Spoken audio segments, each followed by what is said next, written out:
Bonjour mesdames et messieurs, et bienvenue à cette édition d'information sur Camer TV Info, la chaîne d'analyse de l'actu au Cameroun. Ne rien taire pour plaire, ne rien dire pour nuire est notre credo. Voici pour commencer le titre de cette édition. Cette vidéo est réalisée à partir d'un post de Roland Ekodoveng sur sa page Facebook intitulée « Les seuls fils du pays bêtis qui auraient pu prétendre à une candidature sérieuse dans une élection présidentielle après le bilan catastrophique du régime actuel ».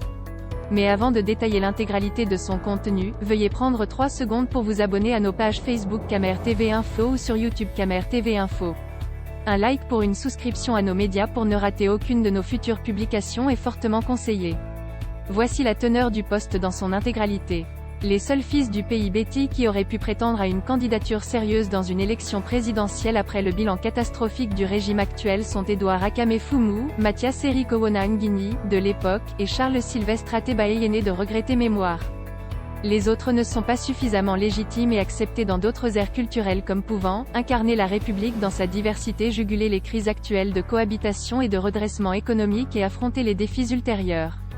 Ceux qui sont objectivement compétents et intègres à l'instar de Martin Oyono souffriraient après 38 ans, d'une assimilation à l'échec, au détournement, à l'arbitraire, voire d'une discrimination de faciès dans une logique de rotation ethnique du fauteuil présidentiel en raison de leur apparentement tribal ou partisan à un ancien pouvoir jugé clanique et hyper médiocre au bilan comptable.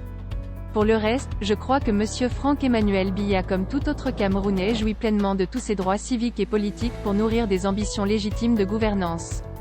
Maintenant, pour que cette démarche ne fâche pas la morale publique de l'égalité des chances et l'éthique de la concurrence loyale de tous les concurrents au trône, il devra 1. Se faire investir sans trafic d'influence dans un appareil partisan ou en créer un. 2. Présenter aux Camerounais en rupture avec l'ordre dirigeant, un projet de société digeste, séduisant, audacieux et totalement démarqué du renouveau. 3. Déclarer ses biens et avoirs. Mieux, prouver à l'opinion nationale et internationale qu'il ne traîne pas de casserole et que sa filiation de fils de président ne lui a jamais valu des privilèges et avantages indus de promotion sociale. 4. Souscrire à l'aspiration majoritaire d'un vote à 2 tours et d'un système électoral crédible, juste et transparent.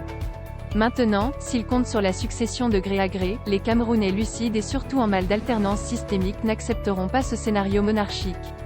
In fine, je crois et ça n'engage que moi. Seule une coalition de tous les partis politiques de la galaxie présidentielle et pseudo-formation de l'opposition autour d'un Marafa Hamidou Yahya pourrait rivaliser s'adresse et de talent avec le charisme de Maurice Kamto à l'heure actuelle. Tous les autres pris individuellement essuieront assurément une cinglante raclée dans l'hypothèse d'une compétition électorale honnête, pluraliste et démocratique. Dans l'espoir que la transition ne s'opère pas par cooptation ou n'arrive à l'issue d'un chaos conflictuel d'intérêts situé ou géopolitique dans un État néocolonial. Mon vœu patriotique, qui irait même au-delà de mon identification idéologique à X ou à Y, serait que l'on donne par consensus le pouvoir à un anglophone pour mettre fin à la guerre. Conserver l'intégrité territoriale du Cameroun et notamment sauver le Nozo qui glisse progressivement et sûrement dans un irrédentisme émancipatoire. Veuillez prendre 3 secondes pour liker la vidéo et la partager. N'oubliez pas de vous abonner à la chaîne YouTube Camer TV Info.